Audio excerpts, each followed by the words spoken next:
اهلا بيكم احلى متابعين في الدنيا، ازيكم عاملين ايه؟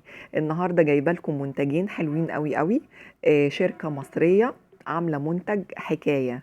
استخدمته لمده شهر تقريبا او زياده. عمل معايا فرق جميل قوي قوي، وحبيتش ان انا ما اقولكوش عليه. اول حاجه المنتج اسمه ليميتلس اوميجا 3.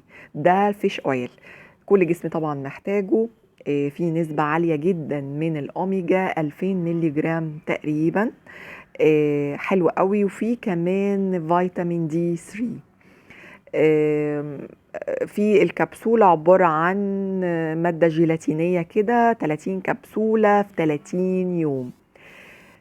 بصوا عاملة ازاي زيتية اهو، حلوة جدا. انا استخدمتها ومش هبطل ان انا استخدم اوميجا 3. الرقم الحلو ده عنده كمان الليميت ليست الومن. ده فيه 30 قرص ومكمل غذائي فيه 26 عنصر اساسي من الفيتامينز والمعادن. حلو جدا جدا للشعر والبشرة، كل حاجة في العناصر كلها اللي الجسم محتاجها.